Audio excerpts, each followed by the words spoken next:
Please give them a huge round of applause.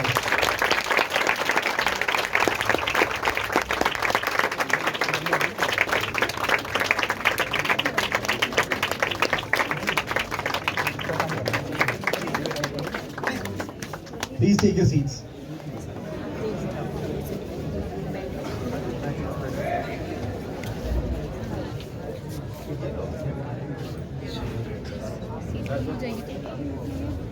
गति प्रबल पैरों में भरी, गति प्रबल पैरों में भरी, फिर क्यों रहूं दर दर खड़ा।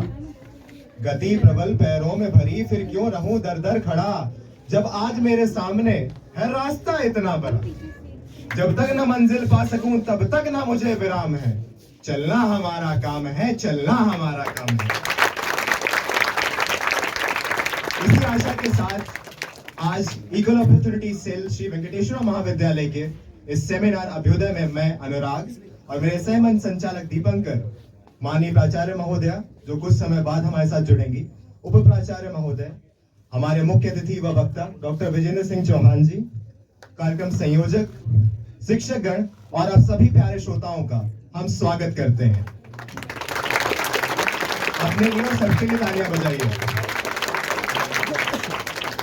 आज इस मंच से, इस प्रांगण से इक्वल अपॉर्चुनिटी सेल माननीय मुख्य वक्ता डॉक्टर विजेंद्र सिंह चौहान जी के प्रति अपनी कृतज्ञता अभिव्यक्त करता है, जिन्होंने हमारा आमंत्रण स्वीकार कर अपनी व्यस्त दिनचर्या से ये बहुमूल्य समय हमें प्रदान किया है। हम सदैव आपके आभारी रहेंगे sir. I would like to say that this event would not have been possible without the sheer contributions of Professor C. Sheila Reddy ma'am, Honorable Principal of Sri Venkateshwara College, Convener Dr. Kanwar Singh of Equal Opportunity Cell, our professors, all the society members and our volunteers. On this note, I would request Convener Sir, Chief Guest and the committee members to please light the lamp of wisdom and dispel the darkness of ignorance. I also request our EOC member Sonal to come forward for Ganesh Vandana followed by Saraswati Vandana.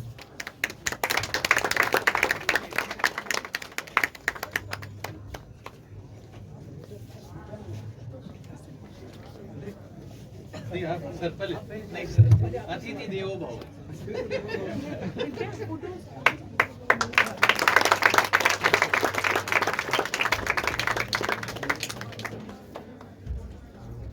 Vakratunda महाकाय सूर्यकोटि समप्रभा निर्विघ्नं कुरु मे देव सर्वकार्येषु सर्वदा। गुरुर्ब्रह्मा गुरुर्विष्णु गुरुर्देवो महेश्वरा गुरुर्साक्षात् परं ब्रह्म तस्मै श्री गुरुवे नमः। या कुन्देन्दु तुषारहार धवला या शुभ्रवस्त्रावृता या वीणावर दण्डमण्डितकरा या श्वेतपद्मासना या ब्रह्माच्युतशङ्कर प्रभृतिर्देव सदा वन्दिता। क्षमां पास्तु सरस्वती भगवती निशेषदाढ्यापः। Thank you.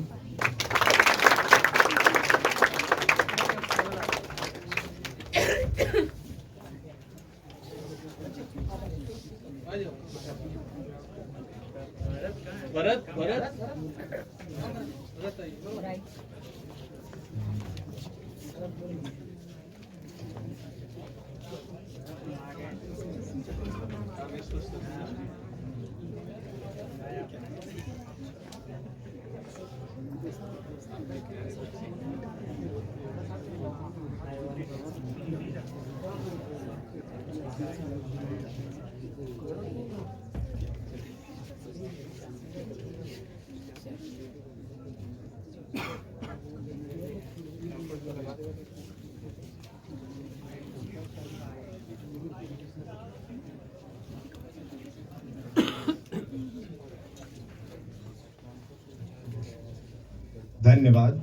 माँ वीणा वादिनी का आशीर्वाद हम पर यूं ही बना रहे। Now let us commence the memento ceremony. अब मैं रामकिशोर सर से अनुरोध करूंगा कि वे हमारे मुख्य अतिथि को भगवत गीता भेंट करें। तालियों में कंजूसी मत करिए।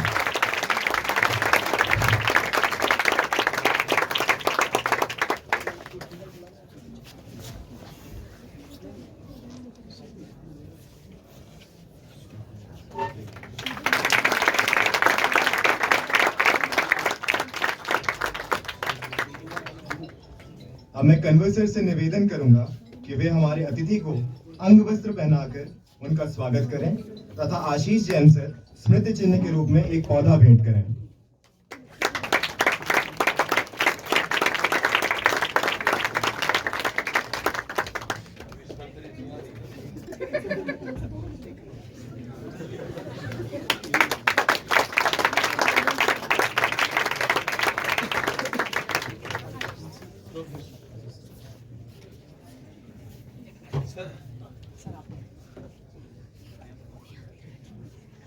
पुष्प मुरझा जाते हैं, इसलिए हम पौधा भेंट कर रहे हैं।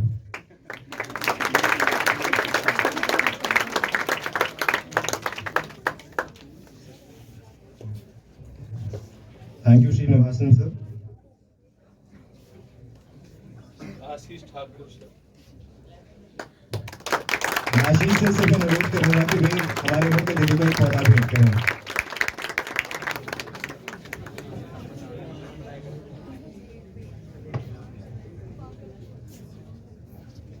I also request our President Bharat to present our convener with a token of gratitude.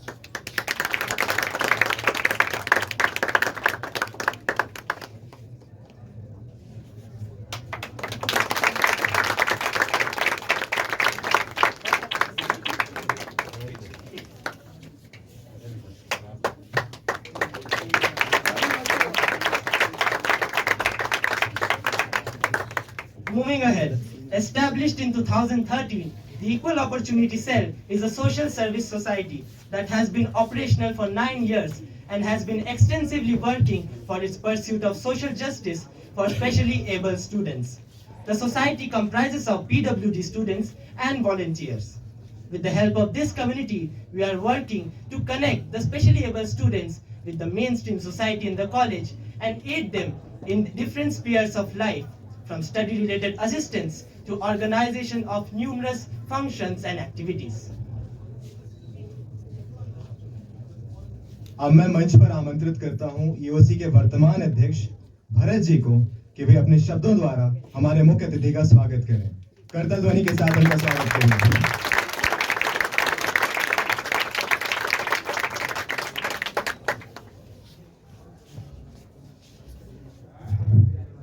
महक उठा है वेंकटेश्वर कॉलेज जब से आप पधारे हैं। ऐसा प्रतीत हो रहा है जैसे जन्मों से आप हमारे हैं।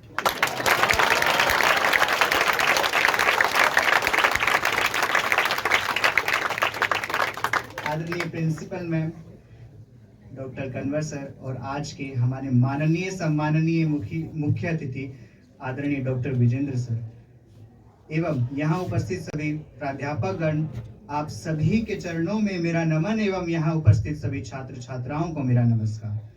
मैं भरत वर्तमानिक सत्र में ईओसी का अध्यक्ष आप सभी का यहाँ स्वागत करता हूँ।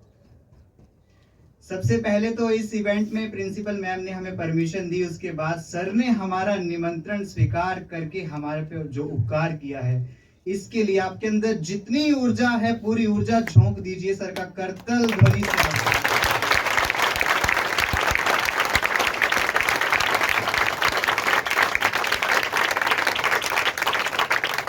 आदरणीय सर, मैं एवं मेरी टीम आपका यह उपकार कभी नहीं भूल पाएंगे और अभी मैं जानता हूं कि सर को सुनने के लिए सभी बेताब हैं, तो मैं ज्यादा कुछ नहीं बोल पाऊंगा क्योंकि मैं भी सर को आप सभी के साथ सुनने के लिए बहुत बेताब हूं। अपनी वाणी को यहीं विराम देना चाहूंगा। Thank you.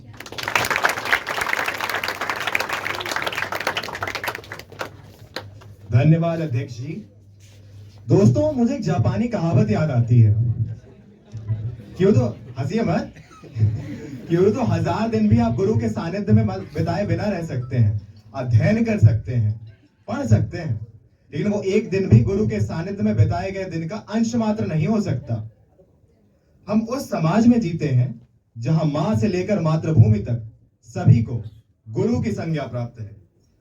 हमारे प्रकल्प को मार्गदर्शन व स्थिरता देने वाले हमारे ऐसे ही निष्ठावान गुरु डॉक्टर कन्वर सिंह सर को मैं मंच पर आमंत्रित करता हूं कि वे आकर अपने शब्दों द्वारा हमारा ज्ञानवर्धन करें। मुझे तालियों के बाद बिल्कुल नहीं आ रही है। धन्यवाद।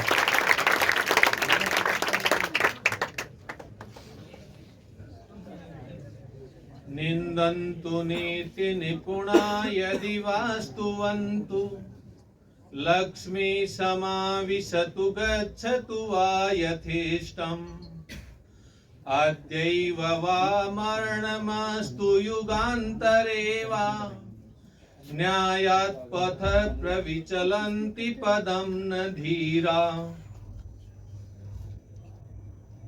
नीति में निपुण व्यक्ति निंदा करें या प्रशंसा करें, लक्ष्मी आए अथवा चली जाए, आज मरना हो अथवा युगों के बाद, पर धैर्यशाली व्यक्ति कभी न्याय के रास्ते से डगमगाते नहीं।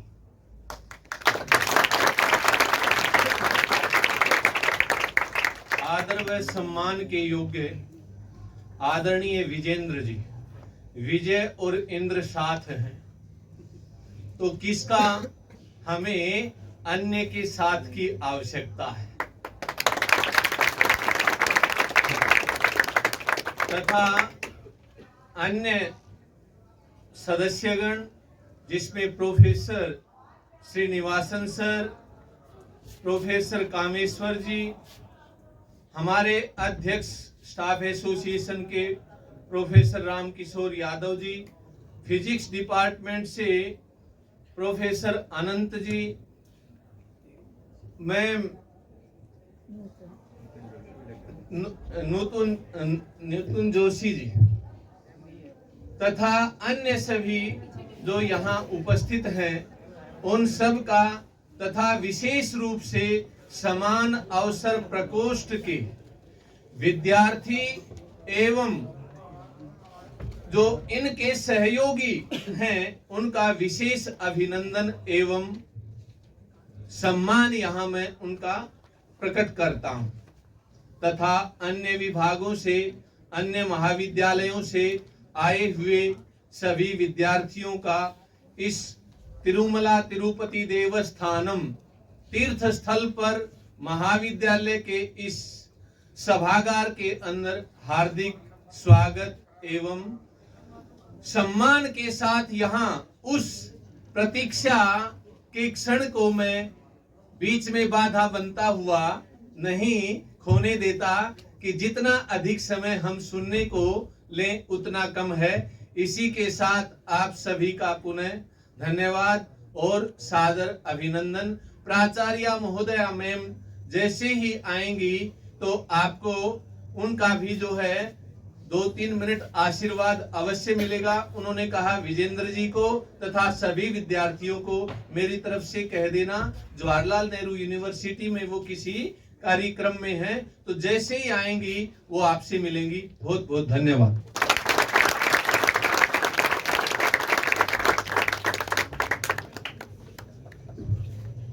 धन्यवाद सर, आपका सहयोग हमें यूं ही मिलता रहे।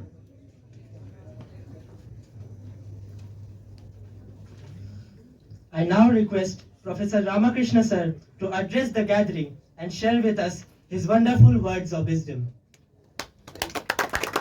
Can we have a huge round of applause?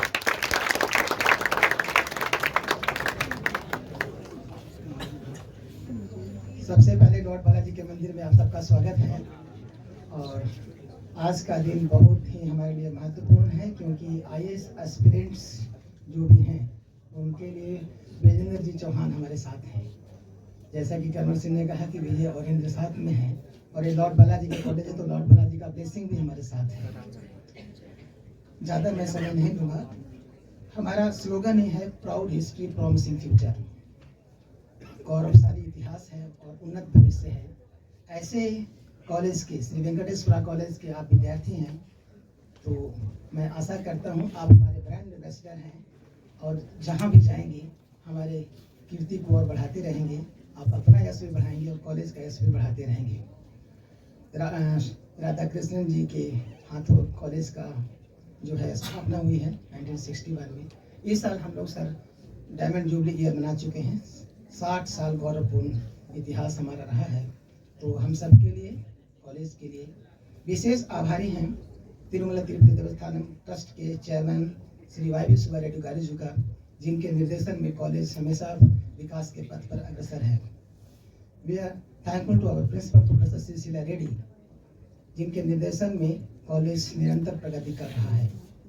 हमारे जो ईओसी के कन्वेनर हैं, इक्वल अपॉर्चुनिटी सेल के कन्वर सिंह सर, जिनका निर्देशन और मार्गदर्शन हमारे विद्यार्थियों को मिलता है। हम हमेशा इनके प्रति कृतज्ञ हैं कि इस तरह के सामाजिक कार्यों को और उत्थान के कार्यों में हमेशा योगदान देते रहते हैं।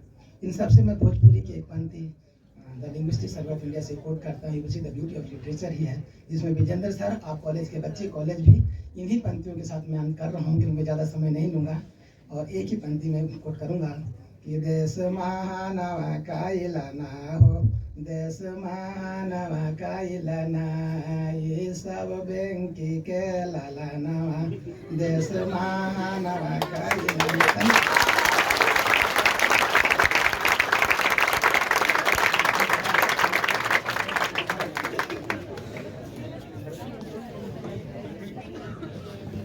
धन्यवाद सर आपके शब्दों के लिए और उस पंक्ति के लिए। एक बार जोरदार तालियां और बजा दीजिए।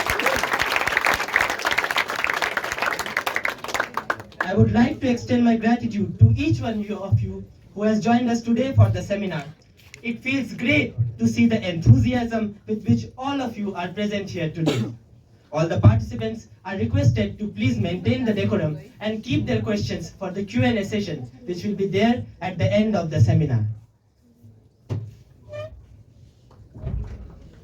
दोस्तों, रॉबर्ट फ्रॉस्ट की एक पोएम है miles to go before I sleep. उसी की कुछ अनुवादित पंक्तियां मैं यहाँ पे प्रस्तुत करता हूँ, जो हरिवंश राय बच्चन जी ने अनुवादित की थी कि गहन सघन मनमोहन वन तरु मुझको आज बुलाते हैं, गहन सघन मनमोहन वन तरु मुझको आज बुलाते हैं, किंतु किए वादे जो मैंने याद मुझे आ जाते हैं। अभी कहाँ आराम मदा यह ने निमंत्रण छलना है, अरे अभी सोने से पहले मुझको मीलों चलना है, अरे अभी सोने से पहले मुझको मीलों चलना है। दोस्तों, हम सभी भारतीय हैं। भारत का अर्थ समझते हैं आप? कोई बता सकता है? भारत यानी भा और रत। भा यानी प्रकाश, रत यानी लीन, जो प्रकाश में लीन हो। ज्ञान का अर्थ सिर्फ पुस्तकों तक सीमित नहीं है, बल्कि गांधी और बुद्ध के उन विचारों पर भी है जहां उनके व्यक्तित्व को ही समाज का दर्पण यानी कि आईना कहा गया है। शिक्षा, संस्कार, समर्पण और सहयोग का ऐसा ही संयोग हमें लोक सेवा के क्षेत्र में भी देखने को मिलता है।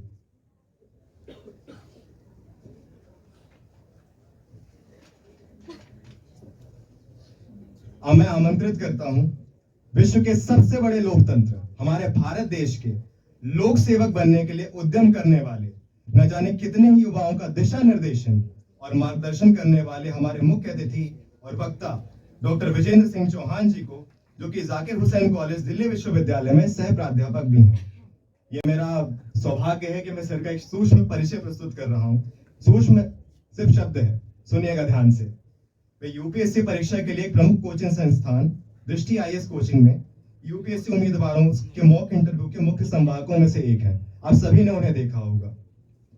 डॉक्टर विजेंद्र ने सन 1993 में दिल्ली विश्वविद्यालय से हिंदी विषय में स्नातक और स्नातकोत्तर की पढ़ाई की।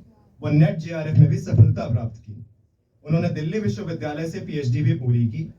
उनके रुचिकर विषयों में हिंदी साहित्य और मीडिया प्रमुख हैं, जो उनकी कई प्रकाशित पुस्तकों जैसे क्योंकि भाषा भी एक फ्रैक्टल है और मीडिया व स्त्री एक उत्तर विमर्श के माध्यम से स्पष्ट है।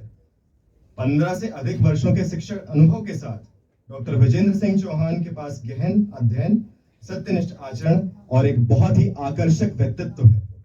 इसके अतिरिक्त आईएएस परीक्षा मॉक व्यक्तित्व परीक्षण के लिए एक साक्षात्कारकर्ता यानी इंटरव्यूअर के रूप में उनका अनुभव उन्हें एक आदर्श वक्ता भी बनाता है, जो मानव व्यक्तित्व और व्यवहार के असंख्य क्षेत्रों को समझ सकते हैं। जैसा कि मैंने कहा था, सूक्ष्म शब्द है, लेकिन इनका व्यक्तित्व तो बहुत बड़ा है जिसे मैं शब्दों में नाप नहीं सकता।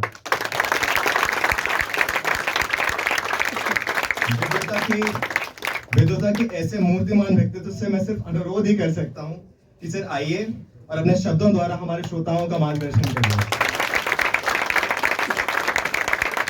Request everyone to please stand on their places and welcome our guest with a huge round of applause.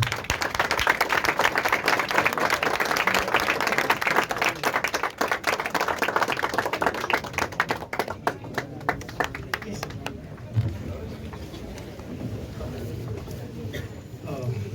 Okay, before I start, क्या मेरी आवाज सब तक आ रही है? Yes. ओके, सो क्या वेंकी के ललना है? आप सब लोगों को मैं सुनाई दे रहा हूँ? Yes. तो ओके, लेट अस स्टार्ट। अनुराग, कितना समय आप मुझे दे रहे हैं? हाफ एन 30 मिनट, ठीक है। तो सबसे पहले तो कॉलेज के प्राधिकारियों में will it be okay if I speak Hindi or you want me to mix the language? Mix the language. Okay.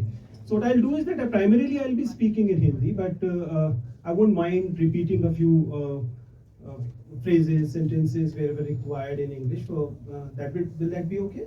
Because I was requested that I should keep predominantly a Hindi kind of address. So what I'll do is that I'll mix, right? But primarily it will be Hindi. So first of all, I obviously thank the Equal Opportunity Cell, Principal Professor Sheila Reddy, my colleagues, wonderful colleagues. Dr. Ram Kishore has been a good friend, old friend, and also I can see Dr. Kanwar, who's a wonderful guide to this Equal Opportunity Cell over here. My friend Nutan is here, and Professor, I can see Professor Venkat is well here, and other colleagues. Office bearers of this Equal Opportunity Cell, Mehboob and Bharat, Anurag, Ayush, these lovely energetic kids been pursuing me for weeks now, so that their planned program go the way they want, and that goes to the very micro planning level, to the level telling me what are the primary areas the audience will be expecting me to speak on. So I've prepared a little bit. I'll not be reading. That's not my way of speaking.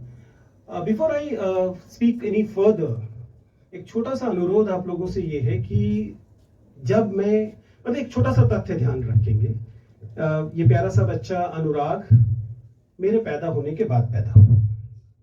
बस एक छोटी सी जानकारी इसलिए है क्योंकि मैं जब बोल रहा हूँगा तो आपको कई बार लगेगा कि मैं उस स्टाइल को कॉपी कर रहा हूँ जो स्टाइल अनुराग इस्तेमाल कर रहा था अभी तक, लेकिन मैं पहले पैदा हुआ था, उस स्टाइल का कॉपीराइट मेरा है।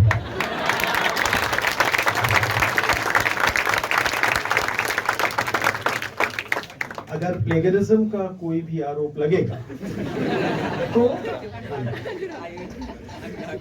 why I'm saying so, because I've been a debater when I was a college student in from 1990 to around 1995, 96.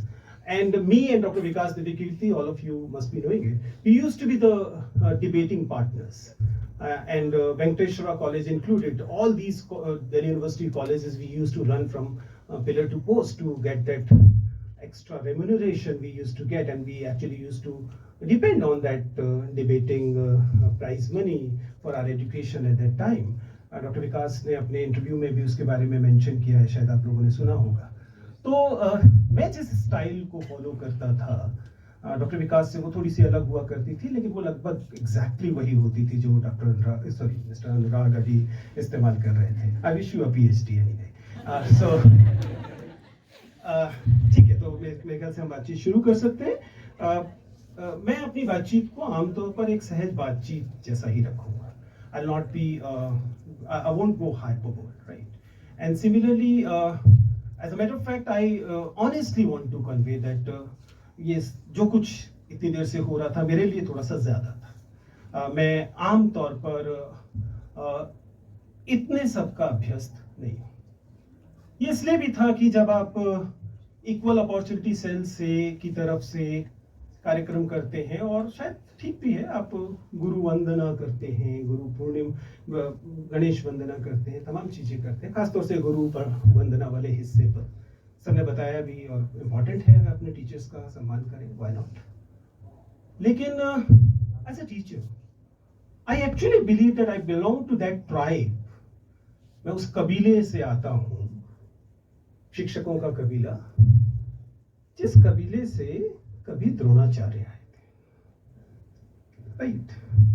और एज अ कल्चर हम लोगों ने इस गुरु वाली जो कल्चर है, इसमें ऐसा नहीं है कि द्रोणाचार्य को आइडलाइज नहीं किया है। I am sure you all know, आज भी हम द्रोणाचार्य पुरस्कार देते हैं, and this very Dronacharya was the one who took that thumb from the Eklavya. मैं दूसरा सवाल उठाऊंगा। ये पुरानी बात है, आप जानते हैं एकलव्य का अंगूठा क्यों लिया गया था। आखिर अर्जुन सिविल सर्विसेज के लिए तो थे ना, एंड सिविल सर्विसेज में किस जाति के लोग आएंगे, किस समुदाय के लोग आएंगे, ये किस तरीके से शासन तुरंत सुनिश्चित कर रहा था, वो तो द्रोणाचार्यों के माध्यम से ही कर रहा था कि भाई एकलव्य तुम भील हो, तुम रहने दो, तुमसे ना हो पाएगा, और अगर कर लोगे तो हम करने ना देंगे। कैसे नहीं करने देंगे? तो ठीक है, लाओ अपना अंगूठा दे दो। पुरानी कहानी आपने पढ़ी हुई है, मैं उस पर नहीं जा रहा, क्योंकि असल कहानी तो उसके बाद शुरू होती है दोस्तों। इक्वल अपॉर्चुनिटी सेल के लिहाज से सोच के देखिए कि अंगूठा ले लेना एकलव्य को किस जमात में शामिल कर देता है। आखिर द्रोणाचार्य क्यों इतने आश्वस्त हैं कि जब एकलव्य से अंगूठा ले लिया जाएगा तो उसके बाद वो उनके प्रिय शिष्य, उच्च कुल में जन्मे हुए अर्जुन को कोई भी चुनौती नहीं दे पाए। अंगूठा ले लेने भर से ऐसा क्या हो रहा था भाई? अंगूठा ले लेने भर से यह बालक, भील बालक एकलव्य एक पीडब्ल्यूडी भर तो हो जा रहा था।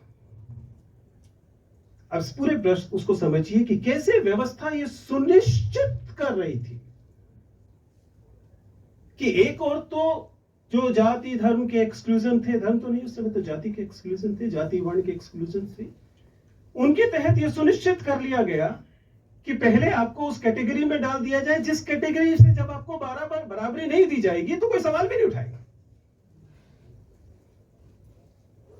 इस कहानी को उसी संदर्भ में पढ़े, क्योंकि हमारी कहानी एकलव्य के अंगूठा कटने के बाद की कहानी। हम जिस समाज में खड़े हैं उस समाज में अब एकलव्य कह रहे हैं कि नहीं काटा गया था, हमारा तो था ही नहीं अंगूठा, हमारे पास तो नहीं थी आंख, हमारे पास तो नहीं है पांव। ठीक है, इससे इस धरती पर, इस व्यवस्था पर, इन कुर्सियों पर हमारा हक इतना सा भी कम नहीं होता। असली सवाल ये है। और उस कहानी में मैं तो खैर एक बहुत बड़े सागर की छोटी सी बूंद हूं, मेरी समझ की भी स्वाभाविक है सीमाएं हैं, लेकिन यह जिज्ञासा मेरे अंदर है और मैं इस बात को जानना चाहता हूं कि किसी भी लोकतंत्र में, किसी भी डेमोक्रेसी में, अगर किसी सीट ऑफ पावर में, किसी भी जगह पे जहां पर सत्ता तय होती है, वहां पर किसी भी समुदाय का प्रतिनिधित्व आबादी में उसके प्रतिनिधित्व से कम या ज्यादा है। अभी तो हम कम की बात अक्सर करते रहे हैं, सवाल ज्यादा का भी। कम या ज्यादा है तो क्यों करें? उस स्ट्रक्चर को खोजा जाए, स्ट्रक्चर की उन कमियों को या उन खूबियों को खोजा जाए जिनके चलते ऐसा हो पाता है। कि देश का अल्पसंख्यक जो आबादी में 16% है, सिविल सर्विसेज का जब रिजल्ट आता है तो वो हमेशा 2.8% रह जाता है. There's a wonderful paper that was published in 2015 in EPW by I think I have written the name somewhere. Yes, Naseem Zaidi. It was in 2015. It's available on your e-library. You can go and find out. Paper talks about the Muslims in civil services, and I'll take cue from that particular paper to apprise you about the all exclusions in the civil services. And I want you to look at it from that perspective. As I said, the 16% is the population that comes out to around 20 crores. And every year we have 800, 400, 500, 600, whatever selections in the UPSC Civil Services examination. And please go and count the number of Muslims that get finally selected. I'm not even right now, not even talking about the IAS and IPS and IFS. I'm talking about the whole lot. And you'll figure out that the number is always around 3% or less than 3%. Why is it so? And this is despite the fact that because of just 3%, 4%, there's a huge uproar and there's a talk of what? UPSC jihad. They're getting only 3%, which is far less than their percentage in their population. And still people are worried that look, Muslims are getting into, as if Muslims are imported from somewhere else. And that is, I'm talking about the minorities. Please, इस अल्पसंख्यक वाले इसको हर समुदाय पर लागू कीजिए. औरतें खड़ी हो और पूछे कि क्यों 50% नहीं है सिविल सर्विसेज. SCs, STs, बाकी जो तमाम लोग, पर क्यों? सवाल ये भी है ना कि क्यों? ऐसा क्या फर्क पड़ जाएगा अगर सिविल सर्विसेज में केवल सिंह्स और ठाकुर्स और शर्माज और सवर्ण जाति के लोग ही हो जाएंगे? तो क्या ऐसा क्या तूफान हो जाएगा? इसके लिए इसका दूसरा हिस्सा देखिए. आखिर जो लोग आबादी में मान लीजिए 16% हैं, वो ब्यूरोक्रेसी में अगर 3% हैं, तो इसका मतलब कहीं दूसरी जगह पे ज्यादा जा रहे होंगे. वो कौन सी जगह है जहां पर वो ज्यादा जा रहे हैं? आप जानेंगे कि जो लोली पेड लेबर वर्क है, पंचर बनाने में बार बार कहीं जाते हैं ना आप लोग, तो लोग लगातार व्हाट्सएप पढ़ते ही होंगे. वो जो पंचर बनाने वाली बिरादरी है वहां ज्यादा है, जेलों में ज्यादा है, जेलों में अपनी अनुपात से बहुत ज्यादा है. आखिर क्यों? With this preface, I want you to focus on the specially abled, the disabled category, the PWD category, whatever, or Divyang, whatever you want to call that. Hindi का शिक्षक हूं, हिंदी पढ़ाता हूं. हमारी एक शानदार रचना है प्रेमचंद की रंगभूमि. रामकिशोर जी याद करेंगे, रंगभूमि का पहला कथन है, पहला वाक्य है, इस देश में अंधों के लिए बना बनाया नाम है सूरदास और उनके लिए बना बनाया काम है भीख मांगना. प्रेमचंद कोई औसत लेखक नहीं है, वो समाज की नब्ज पकड़ने वाले लेखक हैं और जिस समय का सच वो व्यक्त कर रहे हैं, उस समय की निश्चित तौर पर सच्चाई वो देखकर कह रहे हैं कि इस देश की संरचना ऐसी है जिसमें यदि आप नेत्रहीन हैं, इफ यू कैन नॉट सी, तो काम तो खैर तय हो ही गया कि आपको भीख मांगनी और कुछ नहीं करना, आपका नाम तक तय है. सड़क पर चलते हुए आपको कोई विजुअली चैलेंज व्यक्ति दिखाई दे जाए, चलते चलते बोले सूरदास हट जाओ.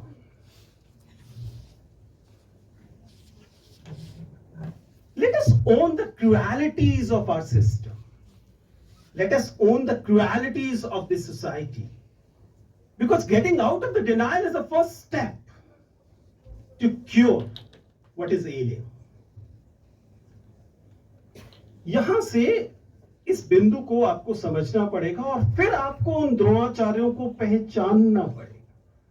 सिस्टम बहुत शातिर तरीके से काम हमेशा खुद नहीं करता है।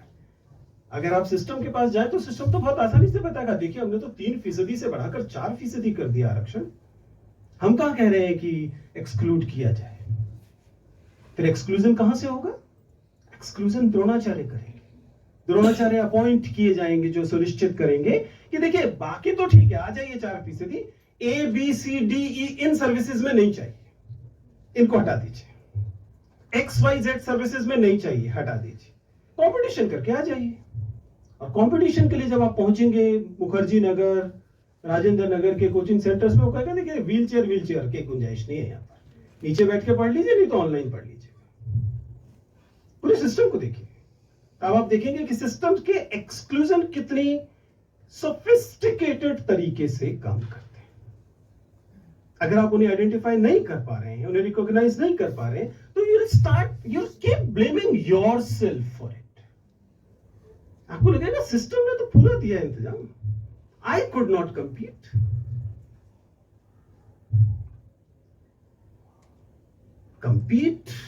कंपटीशन, मतलब मुझे हैरानी होती है जब मेरे पास मेरे विद्यार्थी आते हैं और पूछते हैं कि सर मैं क्या और कर लूं कि मेरा चयन हो जाए। एज इफ हाँ, जो यूपीएससी नाम का या कोई for that matter any recruiting agency, वो वास्तव में रिजेक्शन करने के लिए बैठी हुई है, सिलेक्शन के लिए कहां बैठी है। उनका काम तो रिजेक्शन करना है। 800 चाहिए, 10 लाख अप्लाई कर रहे हैं। Tell me as a mentor, मैं आपको क्या बताऊं कि ये जो सुनिश्चित कर दे कि वो 8 लाख से बेहतर बना देगा।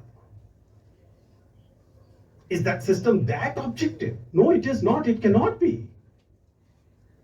It is not at all based on selecting the best civil servants. Because actually you cannot devise a system which will be able to do it. It is entirely based on how to reject certain kind of, certain category of, certain class of people. And that's how it works. कोई अनूठी क्रांतिकारी बात unfortunately मैं नहीं बता सकता, सिवाय इसके कि आपको इस एक्सक्लूजन को सबसे पहले ओन करना है, डिनायल से बाहर आना है, और फिर देखना है कि क्या सिस्टम में ऐसी कोई गुंजाइश बचती भी है जिसमें, मसलन मान लीजिए अगर हम चूंकि आज बात कर रहे हैं पीडब्ल्यूडी विद्यार्थियों की, पर सामान्यतः भी, कि वे लोग इस चयन वाली प्रक्रिया में, सिलेक्शन के प्रोसेस में अच्छा परफॉर्म कर सके। There can be a few things I can obviously, based on that 20 years I've been meeting almost every candidate who clear mains examination. पिछले 20 साल से ये मौका मिल ही रहा है कि जो मेंस एग्जामिनेशन पास करते हैं उनके साथ इंटरेक्ट करने का मौका मिलता है, लगभग आधे घंटे तो बातचीत होती ही है। तो आप इतने सारे लॉट को जब लगातार देख रहे होते हैं तो आपको अनुमान हो जाता है। मैं हमेशा इस बात को बोलता हूं कि जब मेरे सामने कोई कैंडिडेट बैठता है, जैसे इस समय आप मेरे सामने मेरे विद्यार्थी बैठे हैं, तो मुझे हर चेहरा एक कहानी दिखाई देता है। I am a story reader, not a story teller, I am a story reader. And when you are sitting here, you are some kind of a story to me. और आपका जो डैफ होता है उसमें वो कहानी लिखी हो। डैफ मतलब डिटेल्ड एप्लीकेशन फॉर्म। जब आप परीक्षा पास करते हैं तो आप यूपीएससी में एक बड़ा फॉर्म भरते हैं जो बताता है आप कहाँ पैदा हुए, आपके कितने भाई हैं, आपके पिताजी क्या करते हैं, आपकी माताजी क्या करती हैं, आपके क्या शौक हैं, आपने कब कौन सी क्लास में मॉनिटर बने थे, उन सब का आपका एक लेखा जोखा होता है जो आप खुद ही भरते हैं। वो जब हमारे सामने आता है तो हम उसे कहानी की तरह पढ़ते हैं।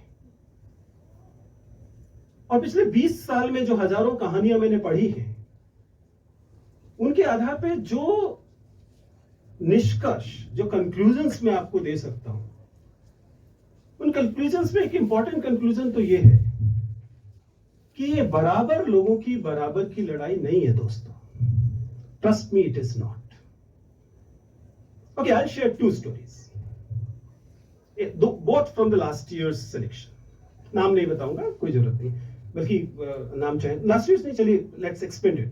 एक स्टोरी है कि पिछले साल मैंने एक इंटरव्यू लिया, रोचक इंटरव्यू था। इस इंटरव्यू में एक बच्ची थी जो मेडिकल कॉलेज से, सॉरी इंजीनियरिंग कॉलेज से, एक अच्छे गवर्नमेंट इंजीनियरिंग कॉलेज से उसने बीटेक किया, बाद में उसने एमटेक के लिए गेट क्लियर किया और मास्टर्स जो है आईआईटी दिल्ली से किया। उस बच्ची के पिताजी खोमचा लगाते, राजस्थान के एक कस्बे की वो बच्ची थी और उसके पिताजी जो खोमचे में छोटी मोटी कचौड़ी पकौड़ी जैसी चीजें हाथ पे उठा के बेचने वाला काम वो करते। इस बच्ची ने तमाम मेहनत करके जो सपोर्ट मिल सकती थी उस सब से करके उसने इस एग्जाम को क्लियर किया, मेंस एग्जामिनेशन क्लियर किया। फाइनली भी उसका सिलेक्शन हुआ, बहुत अच्छा स्कोर नहीं आया। दूसरी तरफ एक दूसरा बच्चा था, अक्षत जैन, ऑल इंडिया रैंक 2। पिताजी इंडियन पुलिस सर्विस ऑफिसर, माताजी Indian revenue service officer. Jaipur में रहा, राजस्थान से, लेकिन जयपुर के सर्वश्रेष्ठ स्कूलों में उसकी पढ़ाई हुई, the best education money can buy. He went to IIT Guwahati to pursue Bachelors of Design. Obviously, the obvious question was कि आप IIT गुवाहाटी क्यों गए? आपने MNIT जयपुर से क्यों नहीं कर लिया? आपको कंप्यूटर साइंस मिल जाता।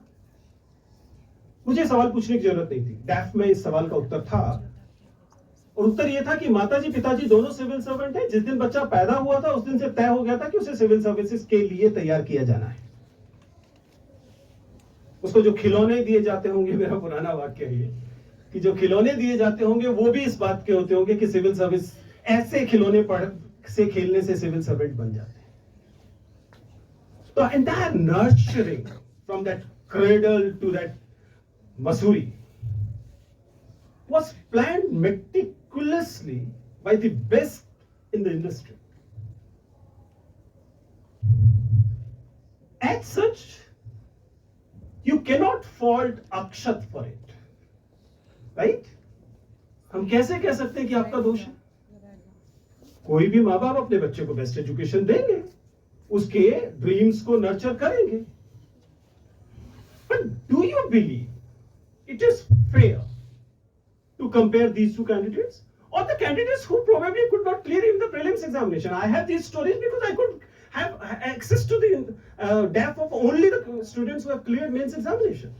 There will be many stories will go down the drain because they couldn't clear preliminary examination because of these exclusions, either based on class, the caste, the other kind of discriminations in the society, the gender, or the myth of this world belong to the able-bodied people. आखिर हमने मान लिया ना कि दुनिया तो अर्जुनों के लिए है, अर्जुन में मेरिट है, मेरिट वो है जो अर्जुन के अंदर है, एकलव्य में नहीं है। जो अच्छे अंगूठे वाले होंगे, सबसे अच्छे अंगूठे वाले होंगे, उनके लिए चयन होगा, अंगूठे एकलव्य से ले लेंगे। अब पूरी प्रक्रिया को समझिए और इसको व्यवस्था के स्तर पर समझिए। क्या मैं आप लोगों को निराश करने के लिए यहां आया हूं? ऐसा इरादा नहीं है, लेकिन ये बात सच्ची है कि जब आप एक बड़े अनुभव से गुजरते हैं तो आपको पता होता है कि झूठे सपने देना उतना ही खतरनाक है जितने सपनों से रहित जीवन का होना। ये मतलब वो हिस्सा है जिस पर मैं 2 मिनट रुकना चाहूंगा सपने पर।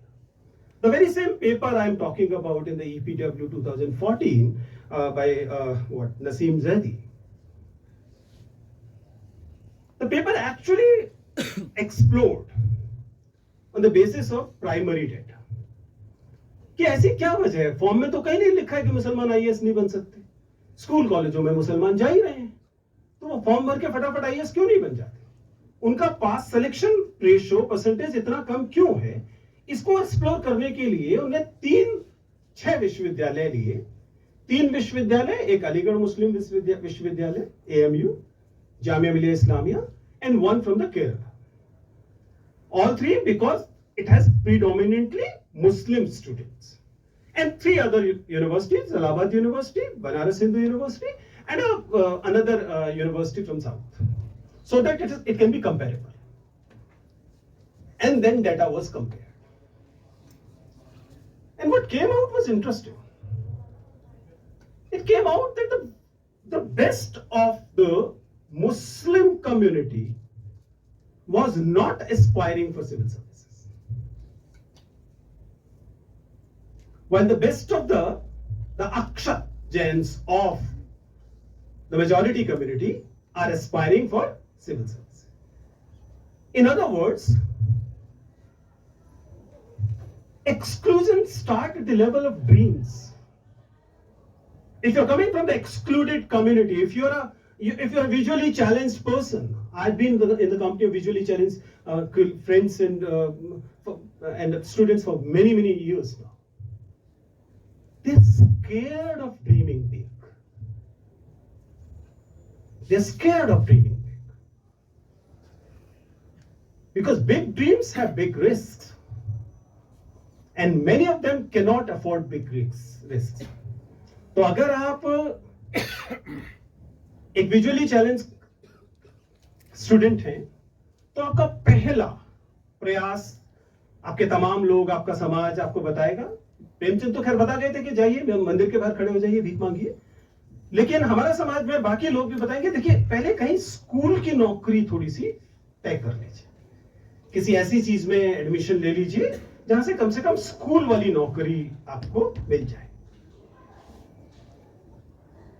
जब आप 8 से 10 लाख लोगों की वाली परीक्षा में बैठ रहे हो, तब ये वाला अंतर बड़ा अंतर है कि आपके मस्तिष्क का 15%, मान लीजिए ज्यादा नहीं, 50% या 60% नहीं कहते, 15%, 20% इस इनसिक्योरिटी में लगा हुआ है कि अगर मुझे नौकरी नहीं मिली तो मेरा क्या होगा।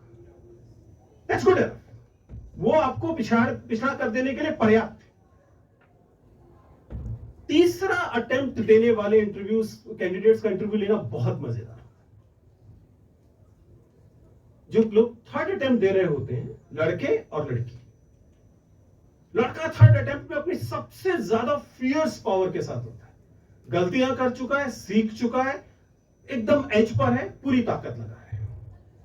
लड़की को डर है कि अगर इस बार नहीं हुआ तो शादी कर दी जाएगी। प्लीज अंडरस्टैंड, 24 साल का लड़का जिन सपनों को अफोर्ड कर सकता है, उसके जिन सपनों को उनका परिवार, समाज, व्यवस्था सपोर्ट करने को तैयार है, 80% मामलों में लड़कियों को, 24 साल 25 साल की लड़कियों को यह सुविधा उतने बड़े पैमाने पर उपलब्ध नहीं है। यू कैन से कि सर ये छोटी सी बात है, थोड़ी ताकत और लगा देगा, कर लेगा, but trust me, the number is so big that even small thing, 1%, 2% matter. क्या अक्षत को ये डर था कि अगर मेरा सिलेक्शन इस बार नहीं हुआ, सेकेंड अटेम्प्ट थी अक्षत की, अगर मेरा अटेम्प्ट नहीं हुआ तो पिताजी मेरी शादी कर देंगे IPS ऑफिसर? नहीं करेंगे। 4 अटेम्प्ट में, 6 अटेम्प्ट में नहीं होगा तब भी अमेरिका भेज देंगे, काम चल जाए।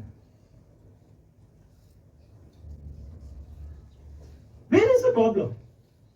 The problem precisely lies in the basic concept of the fact that in our society, the social realities and the structures, they are divorced.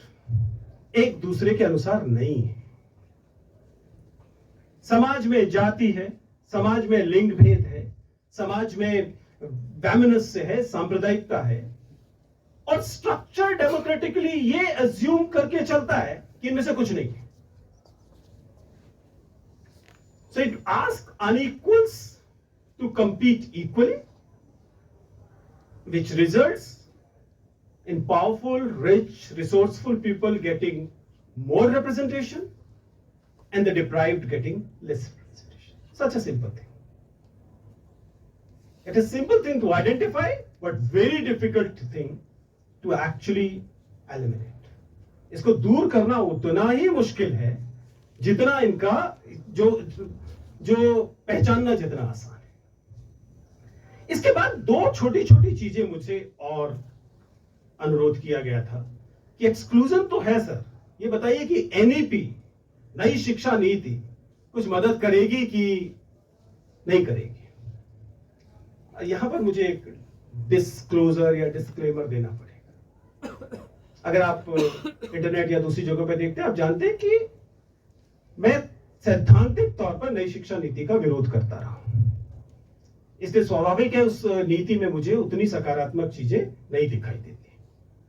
मुझे लगता है कि नई शिक्षा नीति जिन जिन सुविधाओं को बढ़ाती हुई प्रतीत दिखाई देती है, multiple entry exit, credit sharing, credit shifting, multiple degrees पढ़ना एक साथ, ये सब की सब संसाधन से भरे हुए लोगों की मदद करते हैं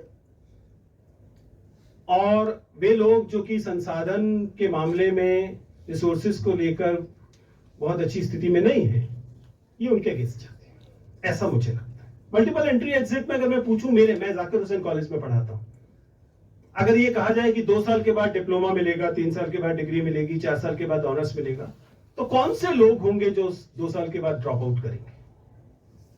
In my college case, it will be Muslim girls. They'll be forced out of the system after 2 years, 1 year, 3 years. कि चल सर्टिफिकेट तो मिल ही गया, डिप्लोमा तो मिल ही गया, आप शादी कर देते हैं। This is how I perceive the NEP thing.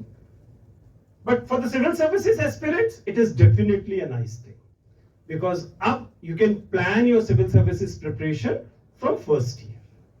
You can take those credits which you believe will help you into the civil services examination, and then you can pursue that way. So that is one component I wanted to touch. Another thing is,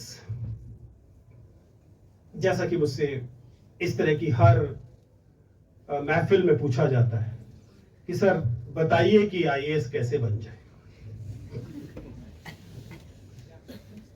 शायद अब तक आपको पता लग गया होगा कि मुझे नहीं पता है कि मैं आपको क्या बताऊं कि आप आईएएस कैसे बन जाए।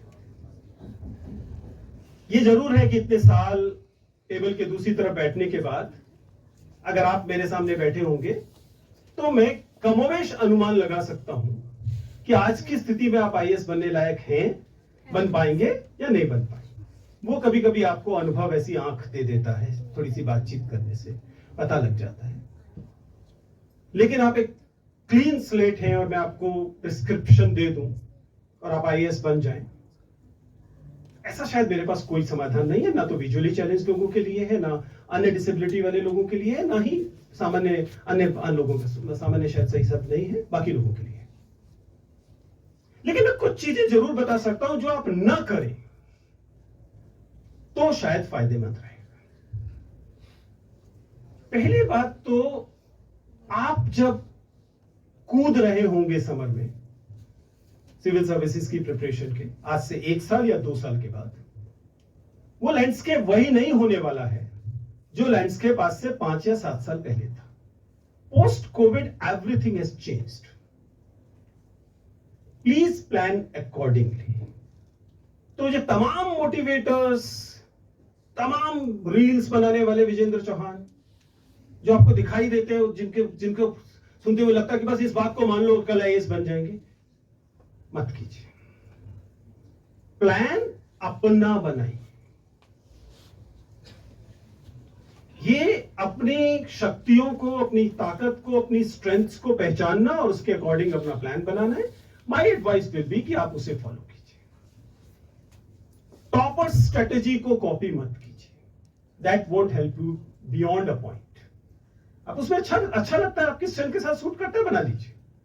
लेकिन you should evolve your own strategy is one thing. For visually challenged and other specially abled candidates, make sure कि जो resources आपको available हैं wherever, आप उसका maximum benefit reap करें। दूसरा, थोड़े बहुत जोखिम लेने से डरिए मत। सिविल सर्विसेज तैयारी ने कम से कम एक चीज लोगों के अंदर मैंने देखी है, अगर आपने उस 2-4 साल उसे दे दिए हैं तो आप सामान्य से थोड़ा सा बेहतर विद्यार्थी हो जाते हैं, सामान्य से थोड़ा बेहतर इंसान हो जाते हैं, फिर आपका कुछ ना कुछ तो हो ही जाएगा। ये चिंता मत कीजिए कि सर वो प्राइमरी स्कूल की नौकरी छूट गई तैयारी के चक्कर में, इतना रिस्क ले डालिए, ठीक है? थोड़ा सा जोखिम लेने के लिए आप तैयार रहिए, ये जरूरी है।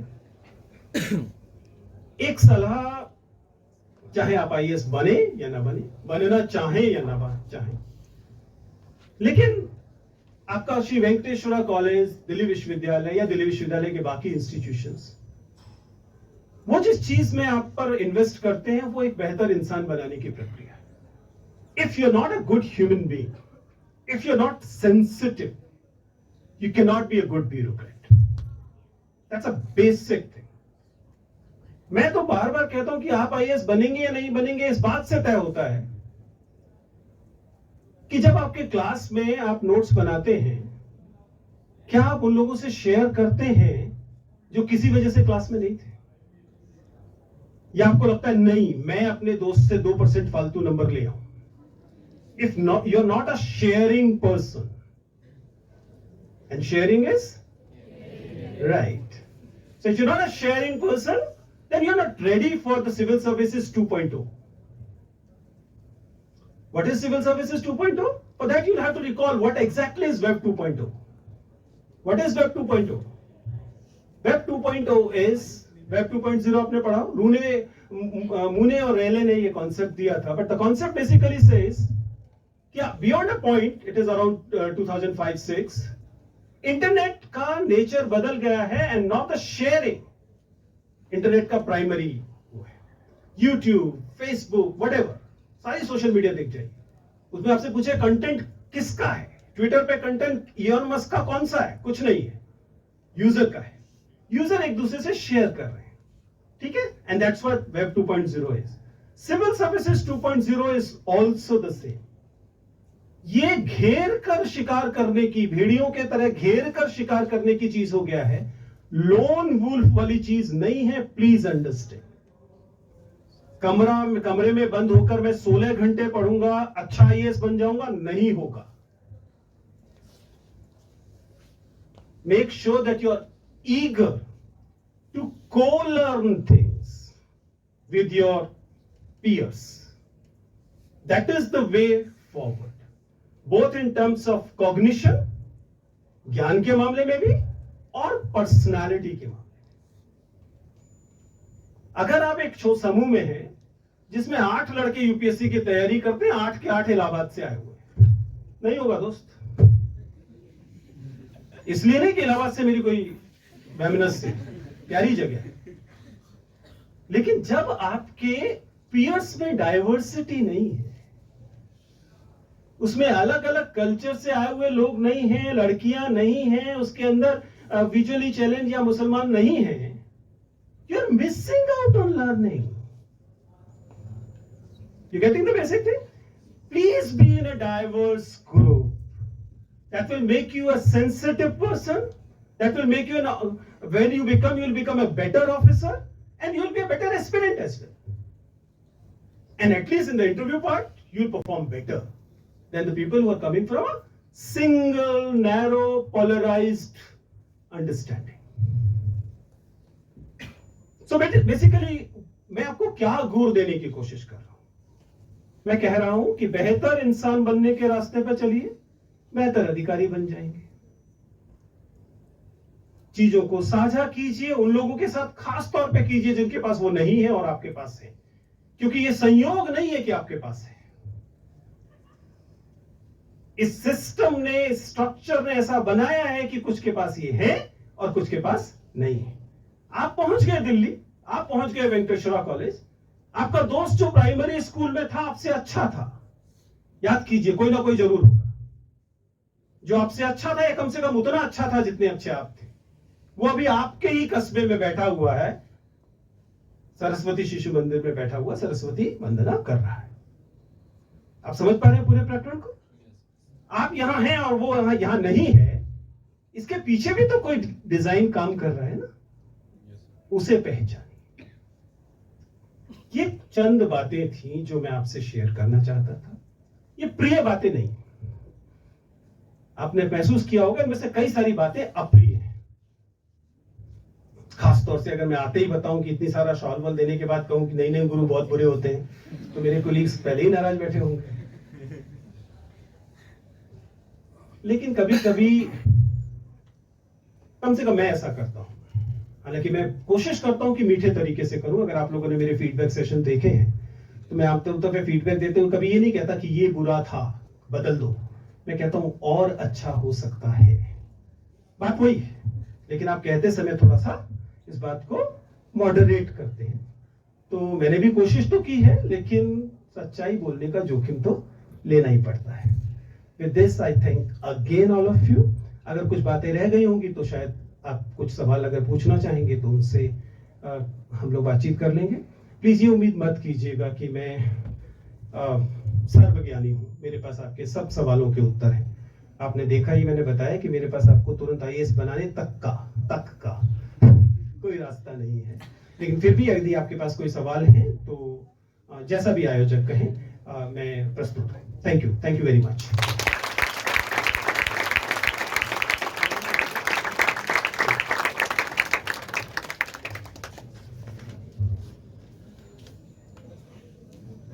सर एक पत्थर तो तबीयत से उछालो यारो, एक बार जोर से तालियां बजा दीजिए।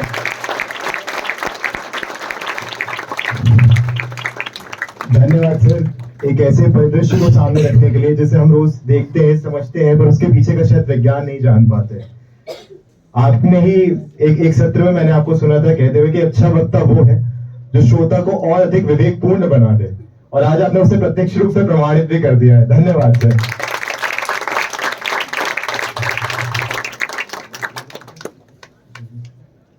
अब हम प्रश्नोत्तर सत्र की ओर बढ़ेंगे, एक एक करके सब सर से अपने प्रश्न पूछ सकते हैं।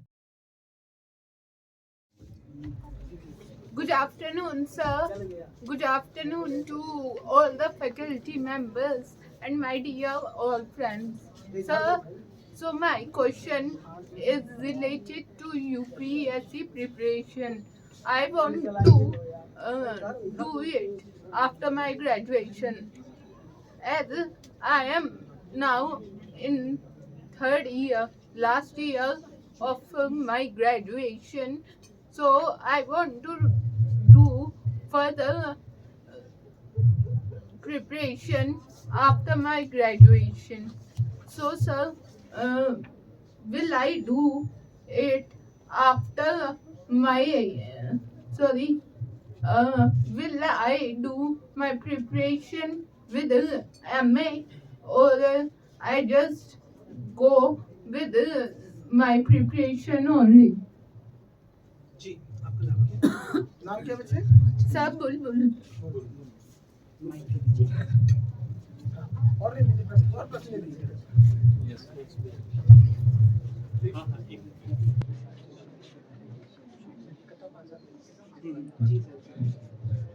Hello sir, good afternoon. Sir मेरा क्वेश्चन है कि मैं अभी मतलब तैयारी कर रहा हूँ, फाइनल ईयर में हूँ। बट सर मैं क्वेश्चन ये था कि जैसे आजकल सीसेट देख रहे हैं सर, हमारे लिए तो टफ हो ही रहा है, सभी के लिए टफ है। तो सर सीसेट के लिए कुछ ऐसा मतलब कि मैं वैसे वीआई स्टूडेंट तो मेरे लिए और भी टफ हो जाता है, क्योंकि मैथ्स और रीजनिंग के लिए तो डिफिकल्टी बढ़ती जा रही है। तो सर आप कुछ ऐसा सजेशन देना चाहेंगे, या कोचिंग इंस्टीट्यूट्स है, या फिर वो कुछ वर्क कर रहे हैं या कर सकते हैं आने वाले टाइम में, जिससे हमें हेल्प मिल सके आने वाले टाइम में कोचिंग के लिए? Thank you sir. Yes.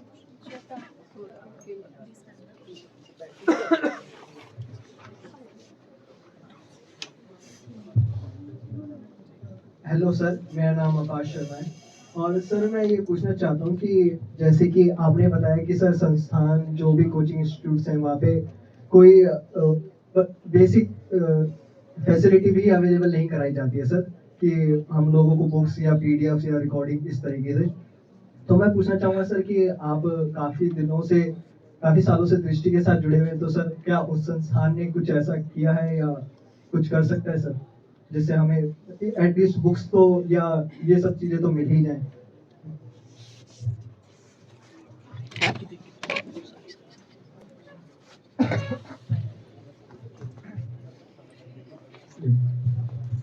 Hello, good afternoon sir, मैं वीरेंद्र। मेरा क्वेश्चन ये है सर कि अभी आपने एकलव्य और अर्जुन का उदाहरण दिया कि अर्जुन के लिए ही सिविल सर्विसेज बने हुए हैं। तो सर मेरा क्वेश्चन ये है कि क्या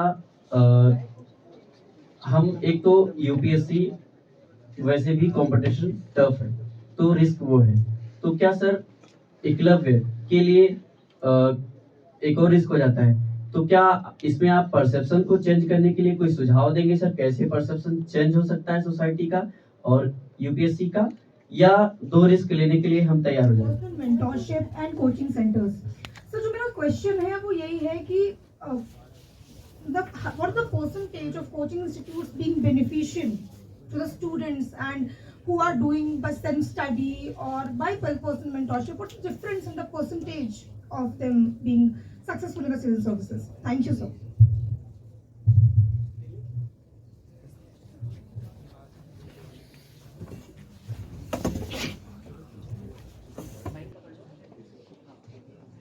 हेलो सर, मेरा नाम ललित है और हेलो सर, मेरा नाम ललित है और मेरा क्वेश्चन एनईपी से रिलेटेड है। ललित? Yes sir. हाँ, तो मेरा क्वेश्चन एनईपी से रिलेटेड है। तो जैसे कि अभी जो हम पढ़ रहे थे, अभी हम सीबीसीएस में पढ़ रहे हैं, जो ओल्ड कोर्स कह सकते हैं, उसमें मतलब अभी काफ़ी अच्छे हमको एक एक्सेसिबिलिटी, मतलब हम काफ़ी एक्सेबल है इसमें, जैसे अभी हम स्टडी वगैरह में।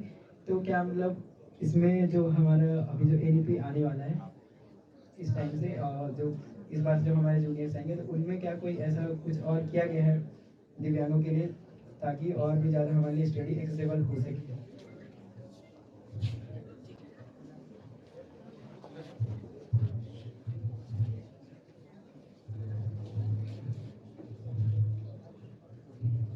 नमस्कार सर, मेरा नाम अंशुमन है। सर जैसे आपने अपने वक्तव्य में बताया कि ये जो परीक्षा है और कंपटीशन है, कुछ लोगों को ज़्यादा फेवर करती है। जो सिविल सर्वेंट्स बनते हैं वो ऐसा ज़्यादातर होता है कि बेटर फैमिलीज से जाते हैं, अपर कास्ट से जाते हैं। तो सर आज तक ऐसा क्यों नहीं हुआ कि जो सिविल सर्वेंट्स बन रहे हैं वो इस सिस्टम को चेंज करने का कोशिश क्यों नहीं कर रहे हैं? अगर कर भी रहे हैं तो क्या कर रहे हैं? अगर हम बने तो उसको कैसे चेंज कर सकते हैं?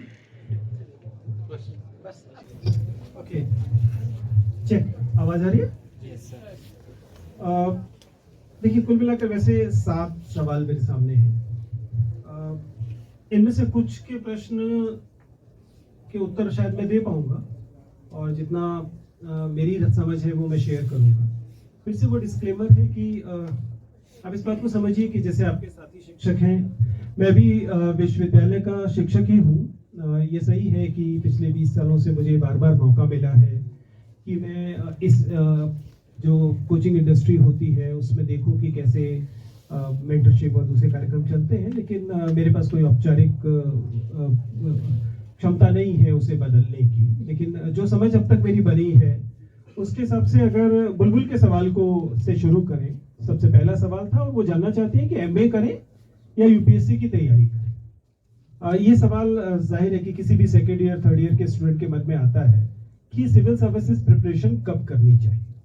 देखिए, फिर से इस बात को समझिए कि ये सही है कि प्रतियोगिता बढ़ी है, ये भी सही है कि सिविल सर्विसेज में सिलेक्शन केवल आपकी तैयारी पर निर्भर नहीं करता है, वो एक पूरे इकोसिस्टम का प्रोडक्ट होता है। इस इकोसिस्टम में हम चाहें या ना चाहें, हम पसंद करें या ना पसंद करें, अब कई सारे प्लेयर्स शामिल हो गए। आपके स्कूल कॉलेज एक हैं, आप एक कैंडिडेट के तौर पर एक अन्य चीज है, और उसके अलावा एक पूरी की पूरा उद्योग है जो इस सपने को बेचता है, जिसमें आपके पास रीडिंग मटेरियल का मामला है, जिसमें आपकी कोचिंग का मामला है, आप जिन घरों में जाकर रहेंगे उन घरों की एक पूरी अर्थव्यवस्था है मकान किराए पर लेने की, और जिन जगह से आप टिफिन मंगा के खाना खाएंगे उनकी एक पूरी अर्थव्यवस्था, एक पूरा इकोसिस्टम। और इस इकोसिस्टम की कुछ डिमांड्स अनफॉर्चुनेटली सिस्टम में है। मेरी अपनी रीडिंग कहती है 16 से 18 महीने वह समय है जो आपको पूरी तरह से एकाग्रता से इसकी तैयारी के लिए देना। आप तय कीजिए कि अपने जीवन के कौन से 16 से 18 महीने आप बाकी चीजों से काटकर इसे देना चाहते हैं, यदि आपका you want to take a plunge. ठीक है, मैं फिर से इस बात को दोहरा रहा हूं, बहुत जगह मैंने दोहराया है, सब लोगों को सिविल सर्विसेज की तैयारी नहीं करनी है, प्लीज मत कीजिए। इसलिए तो बिल्कुल मत कीजिए कि आपके पिताजी चाहते हैं कि आप ये करें। बार बार ये सवाल पूछा जाता है कि आप तैयारी करें या ना करें। मैं कहता हूं कि आप ये सवाल पूछिए कि मैं तैयारी क्यों करूं, व्हाई। अगर आप इलाहाबाद, बनारस, पटना, बिहार, राजस्थान जैसे इलाकों से आने वाले लड़के हैं, पुरुष हैं, तब तो इस सवाल को 3 बार पूछिए, एक बार पूछ के मत मान जाइए कि मैं ये क्यों करूं, उत्तर मिल जाए फिर पूछिए मैं क्यों करूं, फिर पूछिए। लड़की है तो एक बार पूछने से चलेगा। कारण यह है कि बहुत बार हम दूसरों के सपने को ढो रहे होते हैं, आपका अपना सपना नहीं होता सिविल सर्विसेज पर। आपको याद है जो वो 3 इडियट का डायलॉग कि पापा मैं इंजीनियर नहीं बनना चाहता था, बन भी गया तो बहुत बुरा इंजीनियर बनूंगा। आप में से कई जो माता पिता के सपने के हिसाब से बन रहे होते हैं, दिक्कत है, पहले तो बन नहीं पाएंगे सिविल सर्वेंट, और बनेंगे तो ज्यादा बुरी बात है, क्योंकि बहुत बुरे सिविल सर्वेंट। ऐसे बहुत से कैंडिडेट से मिलना होता है, सिलेक्शन हो चुका होता है, ट्रेनिंग कर चुके होते हैं, फिर कहते हैं सर पता नहीं क्यों किया है, क्योंकि ये वो काम नहीं है जो मैं करना चाहता था। सोच के देखिए ना, अल्टीमेटली ग्लोरीफाइड क्लर्क है, सुबह जाकर बैठेंगे, शाम तक फाइलों पर लिखेंगे। अगर आपका एप्टीट्यूड ऐसा है तो कीजिए, नहीं तो मत कीजिए। But then coming directly to the question, should you pursue MA or not? It depends. What is your plan B? And how much importance you want to give to the plan B? If MA fits into your plan B, pursue the MA and then do the thing. लेकिन अगर आपको लगता है कि नहीं मेरा first और foremost civil services है, तो पहले सिविल सर्विसेज दे लीजिए, सेकंड अटेम्प्ट के बाद मास्टर्स कर लीजिए। जनरली आप ऐसा कर सकते हैं, हालांकि हर किसी पर लागू नहीं होगा। आपकी पारिवारिक स्थिति क्या है, आपकी सामाजिक स्थिति क्या है, उन सबसे तय होगा। लेकिन अगर मुझे इन सारी चीजों को के बारे में एक औसत उत्तर देने को कहा जाए तो मैं यही सलाह दूंगा। Coming to the next question, it was 2 लोगों ने इस तरह का सवाल पूछा। एक तो सौरभ का प्रश्न था सीसेट से जुड़ा हुआ, और इसी तरीके से सवाल जो है वह वीरेंद्र ने भी पूछा था कि रिस्क लिया भी जाए या नहीं लिया जाए। सौरभ देखिए, सर मेरा परसेप्शन, अच्छा हाँ मैंने लिखा है। पहले सौरभ वाले प्रश्न को देख लेते हैं। आप ये पूछ रहे हैं कि सीसेट जो है वो लगातार मुश्किल होता जा रहा है और कुछ सेक्शंस के लिए ज्यादा मुश्किल होता जा रहा है। आई मोर और लेस एग्री। पिछले कुछ सालों से हम सीसेट में हिंदी माध्यम के लोगों को बहुत अच्छा नहीं करते हुए देख रहे हैं, मार्जिनलाइज सेक्शन के लोगों को बहुत अच्छा नहीं करते हुए देख रहे हैं, जिसका और ये जब सीसेट आया था उसके बाद से आप पाएंगे कि लगातार इंजीनियरिंग वाले विद्यार्थी और बेहतर करते जा रहे हैं, क्योंकि सीसेट का स्ट्रक्चर ऐसा है। मैं इसको शिकायत की तरह इसलिए नहीं कह रहा हूं, क्योंकि प्लीज इस बात को समझिए कि ब्यूरोक्रेसी का भी नेचर बदल रहा है। जिस नौकरशाही के लिए आपको तैयार किया जा रहा है उसका चरित्र भी बदल रहा है, और वहां पर इस तरीके की तकनीकी क्षमताओं की जरूरत लगातार बढ़ रही है। तो क्या किया जा सकता है? पहली चीज जो की जा सकती है वो तो स्वाभाविक ये है कि आप प्लीज अपना आकलन कीजिए और अपनी कमियों को पहचानिए, उन कमियों पे काम कीजिए, ईमानदार आकलन कीजिए। अगर आपको लगता है कि 3 महीने में दूर हो सकता है तो 3 महीने, 4 महीने में दूर हो सकता है तो 4 महीने। दूसरा, टेक्नोलॉजी से भागिए मत। टेक्नोलॉजी में अब इस बात की गुंजाइश होनी शुरू हुई है कि वे चीजें, गणित और स्पेशल इंटेलिजेंस वाली वे चीजें जो पहले विजुअली चैलेंज कैंडिडेट्स के लिए मुश्किल होती थी, अब शायद थोड़ी सी संभव हो पाई। लेकिन ईमानदारी की बात है कि इसका कोई श्योर शॉट उत्तर मेरे पास नहीं है कि मैं ऐसा कहूं कि ऐसा करने से कल वहां कुछ बदलाव हो जाएगा, क्योंकि अभी तो ऐसा लगता है कि अगर कुछ बदलाव आएंगे भी तो वो ऑप्शनल की दुनिया में आएंगे। सीसेट वाले तो अभी रहने वाले हैं, ऐसा मुझे लगता है। हालांकि फिर से ये मेरा व्यक्तिगत आकलन है। इसके अलावा सवाल ये पूछा गया कि कोचिंग सेंटर इंडस्ट्री ही विजुअली चैलेंज फ्रेंडली क्यों नहीं हो जाती।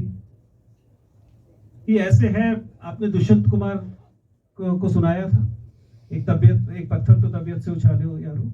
उन्होंने यही कहा था कि सरकार की जनता से सहयोग की अपील, चाकू की पसलियों से गुजारिश तो देखिए।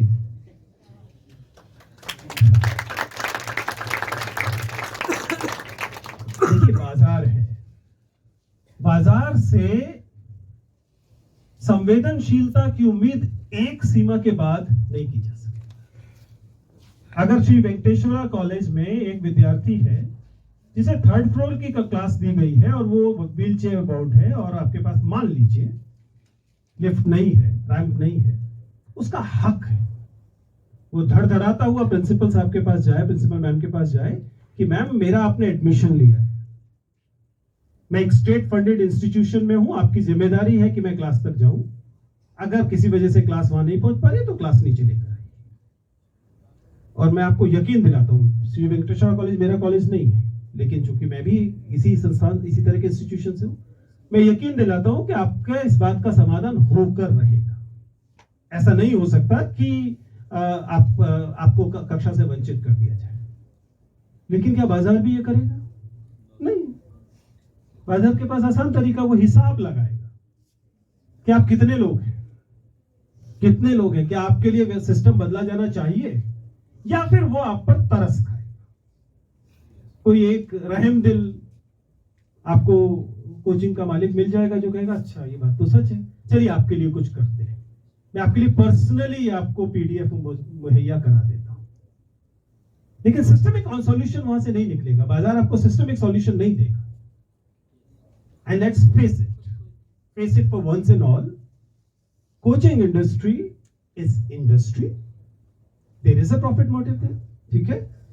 तो क्या तरीका हो सकता है? या तो अपनी स्ट्रेंथ को, अपनी ताकत को तो रखिए, उस तरीके से रखिए, या फिर मान लीजिए कहीं से ऐसी सुविधा के तौर पे ये मिलने को तैयार है तो उसका लाभ उठा लीजिए, या फिर टेक्नोलॉजी की शरण में जाइए। पीडीएफ मिल रहा है, देखिए कहीं ना कहीं कोई हैक मिल ही जाएगा, उसको कैसे साउंड में कन्वर्ट करना है या पीडीएफ में कन्वर्ट करना है। ये बहुत निष्ठा वाली लड़ाई नहीं है दोस्तों। इसके अलावा एक सवाल जो है वो ये था कि रिस्क ले भी कि ना ले, इतना मुश्किल होता जा रहा है। देखिए जब तक आप डर रहे हैं तब तक आप रिस्क ले ही नहीं रहे, तो बात ही नहीं। लेकिन अगर आप समझते हैं कि सपनों पर आपका हक ठीक उतना है जितना उन लोगों का है जिन्हें दुनिया भी दिखाई देती है और सपने भी दिखाई देते हैं, अगर सपने पर आप भी अपना हक मानते हैं तो मेरे ख्याल से आपको चुनौती लेनी चाहिए। हालांकि अपना ईमानदार आकलन कीजिए। पहले कहा कि इसलिए मत बनिए कि आपको लगता है कि दूसरे बनना चाहते हैं, अगर वो आपका सपना है तो निश्चित तौर पर बनिए। पराये सपनों के लिए जिंदगी होम की जाए, मैं तो ऐसी सलाह नहीं दूंगा। एक और सवाल ललित जानना चाहते हैं, नहीं श्रद्धा ने भी बीच में एक सवाल पूछा है। श्रद्धा पूछ रही है, that was a technical question. Shraddha is basically asking that there are now different models of preparing for civil services. One is just the coaching. You go attend the classes online or offline and prepare by the self-study. And there's another where you may or may not go for the classes online, offline, but you go for a personal mentorship. It's becoming quite popular. It's a little expensive, which effectively means that there's a mentor, one mentor or a set of mentors who work on you very closely. It's like Olympics, अगर आपने देखा है या sports में जैसे होता है कि स्पोर्ट्स में कुछ होता है कि रोज सुबह मैदान पे पहुंच जाइए, मेहनत कीजिए, सिलेक्शन हो जाएगा। लेकिन कुछ लोग जो संपन्न लोग होते हैं, जिनके पास अच्छे संसाधन होते हैं, वो अपना एक पर्सनल कोच रख लेते हैं।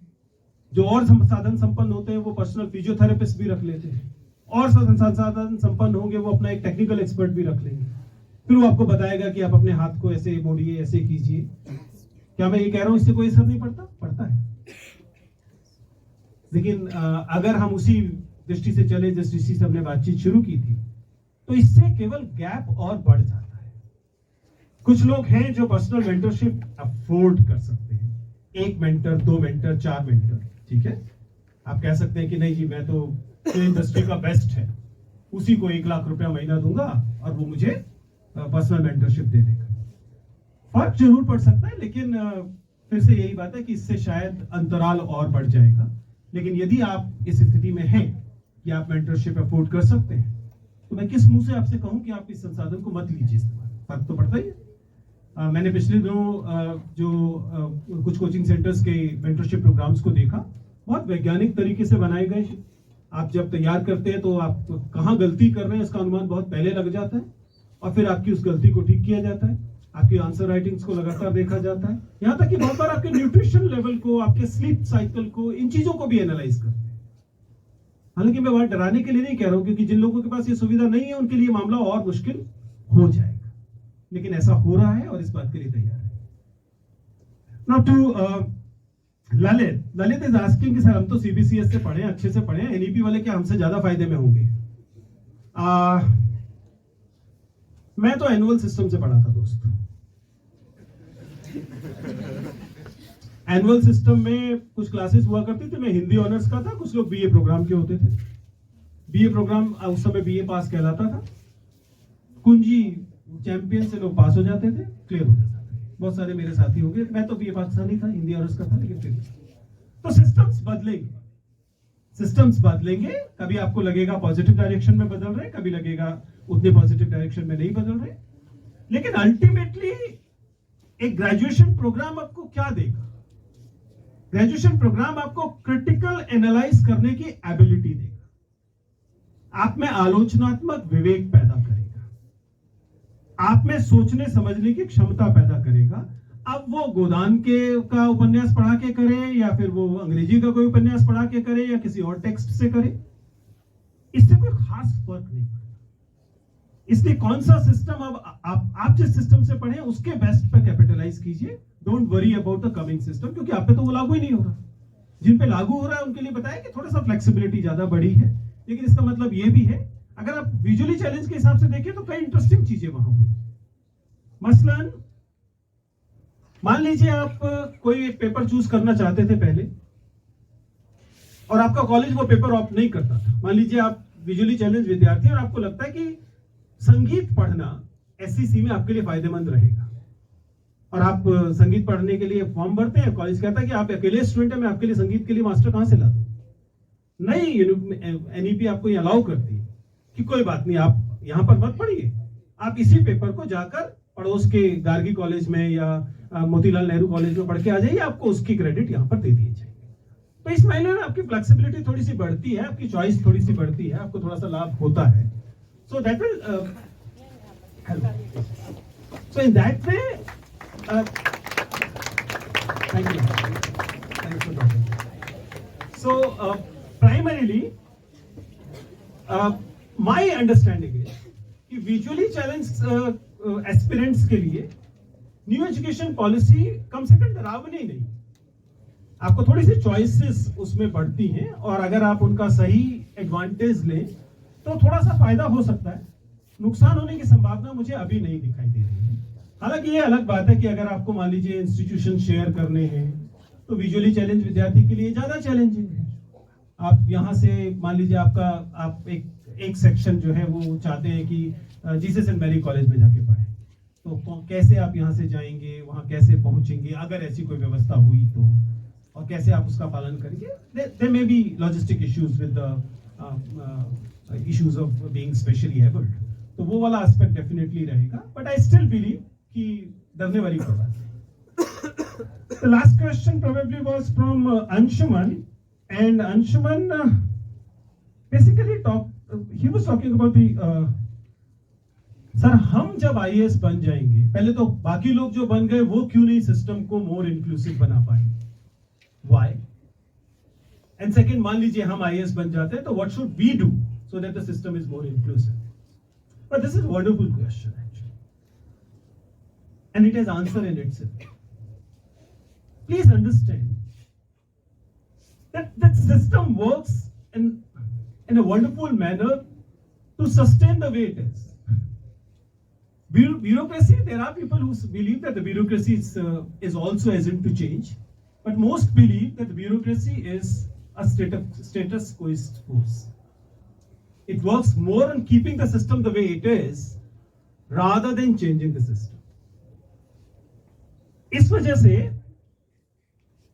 ये सवाल एकदम जायज है कि वे लोग जो संवेदनशील थे, आईएएस बन गए, कलेक्टर बने, सेक्रेटरी बने, वे क्यों नहीं व्यवस्था को और ज्यादा संवेदनशील बना पाए? मैं उनकी नीयत पर शक नहीं करना चाहता, बहुत बार बात भी होती है, लेकिन सिस्टम के अपनी ग्रामर होती है। और दूसरा, ऐसा नहीं कह सकते कि नीति के स्तर पर संवेदनशीलता एकदम नदारद होती है। यू कैनॉट एक्चुअली क्लेम कि there is no sensitivity at the policy level at all,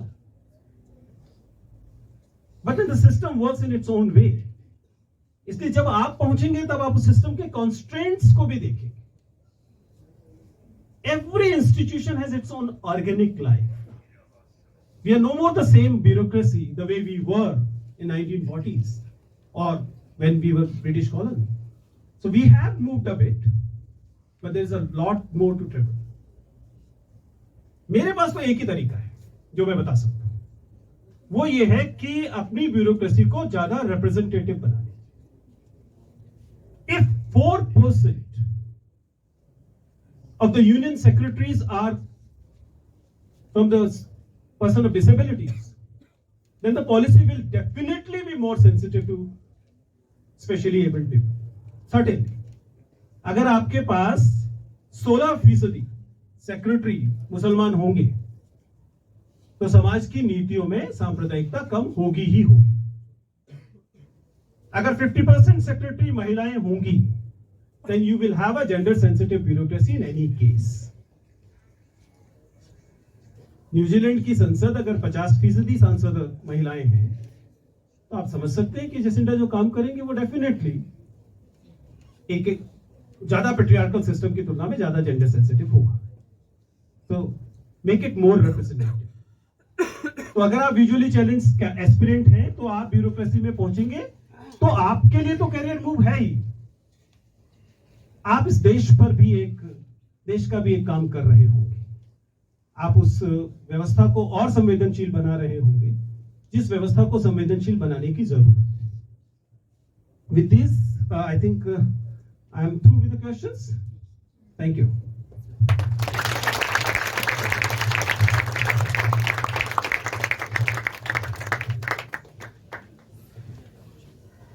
We are glad to have our Honorable Principal Ma'am present here as a part of this seminar. I request our convener, Dr. Kanwar Sir, to honor our Principal Ma'am with a memoir of commemoration.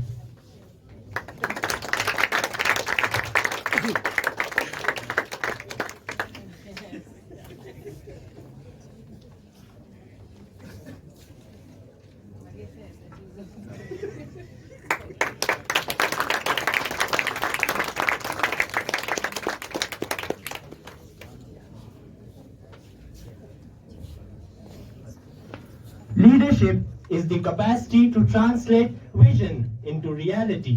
The visions of EOC and the progress it has made till date would not have been achievable if not for the resolute and determined support shown by our treasured Principal Ma'am.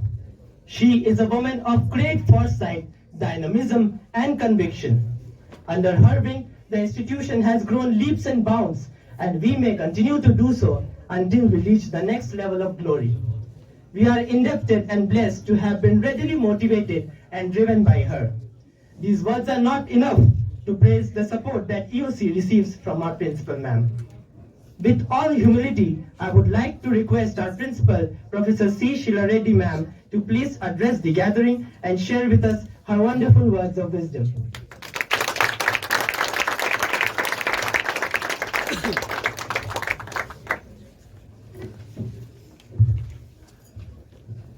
Distinguished speaker of the session, Dr. Vijendra Singh Chauhan ji, EOC convener, Dr. Kanwar Singh, proctor, Dr. R.K. Yadav, other colleagues from different departments, and dear students, especially Bharat, who personally came and invited me, and he said very affectionately, he came to my room and he said, you should stay for the entire session. So that time I couldn't recollect that I had a meeting in the morning somewhere outside the college. So I was not present at the start of the program. So I thought I should at least come towards the end of the program. Thank you, sir. Thank you for being with us. I think you all had a very good and insightful session, which has enthused all of you and instilled the right spirit. I think the 3 topics which you have chosen, that was conveyed to me, that about the new education policy and what could be done for the differently abled children, and the career counseling. All 3 are very pertinent topics. I think the wisdom of Dr. Vijendra Chauhan ji would have definitely enlightened you, and I can see how infectious it has been, because see the audience, many of the students are standing.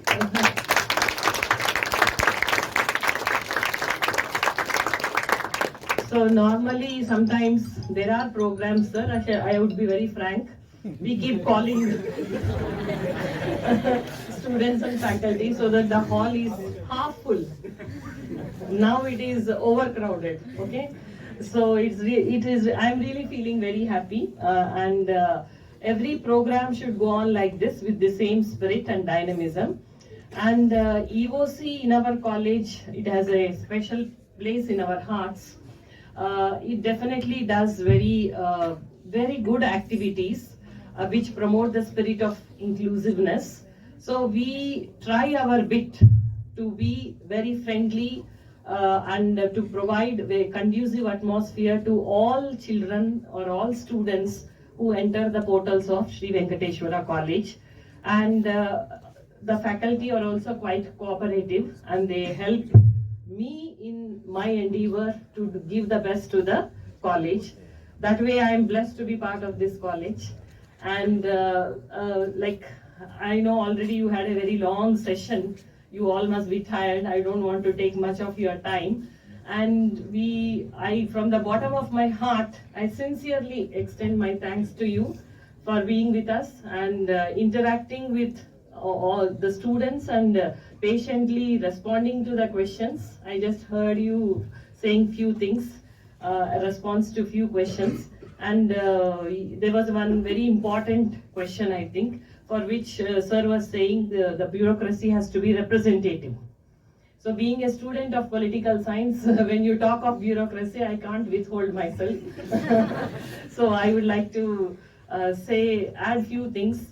I think it's a very important point, not only representative, bureaucracy has to be sensitive enough.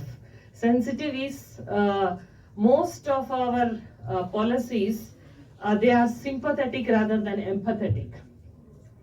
So if we build empathy into institutions, into organizations, into policies, so a lot of implementation problems could be tackled. The thing is, no policy is made with a wrong intention. Every policy is made with a noble intention. When people, so many minds are coming together to frame a policy, there is some purpose behind it, some spirit behind it, to do something good for the people or to promote the welfare of the people. But lot of things happen in between, and when the policy rolls down, and sometimes there is a mismatch between policy formulation and implementation, and lot of insensitivity also creeps in. So along with the representativeness, if the bureaucracy is sensitive and empathetic, much of our problems would be addressed. And not only bureaucracy, it is the responsibility of all of us to be sensitive in our day-to-day actions. With these few words, I thank you for giving me this opportunity. Thank you.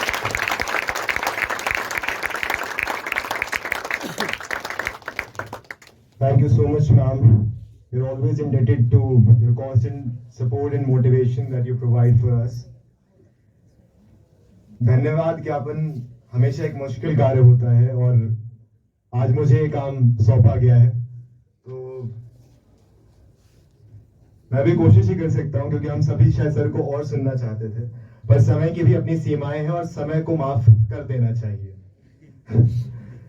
अतः अंतिम कड़ी में EOC की ओर से मैं धन्यवाद करता हूं आदरणीय प्राचार्य महोदया का, माननीय मुख्य अतिथि महोदय, ईओसी के संयोजक डॉक्टर कंवर सिंह सर का, और सोसाइटी के समिति सदस्यों का जो पीछे खड़े हैं, सभी एक बार अपने लिए तालियां बजा दीजिए। And this is the green blue team that we have that works so diligently to accomplish our task. और हमारे वरिष्ठ मार्गदर्शक की एक विशेष धन्यवाद है हमारे विशेष मार्गदर्शक वरिष्ठ मार्गदर्शक महबूब भाई का, जिन्होंने आज के कार्यक्रम को सफल बनाया। मैं धन्यवाद भेंट करता हूं ईओसी के हरे भरे वृक्ष के स्रोत की मुख्य समिति हमारी कोर टीम का, जिन्होंने अपने अथिक परिश्रम द्वारा इस कार्यक्रम का आयोजन किया। एक बार जोरदार तालियां बजा दीजिए। Thank you so much. Please be seated for a few more minutes. We have few last minute announcements to be made and I request everyone to kindly cooperate. We have shared the feedback and analysis forms on the WhatsApp group and I request each one of you to kindly spare 5 minutes to fill out this form. Also, EOC SVC keeps on organizing such seminars and activities, and to stay tuned with us, don't forget us to follow us on our social media handles so that you are kept in touch with all our activities. The attendees are requested to exit from the back gate of the hall. We hope the event was informative and enlightening. Thank you everyone for joining us. Have a great day ahead.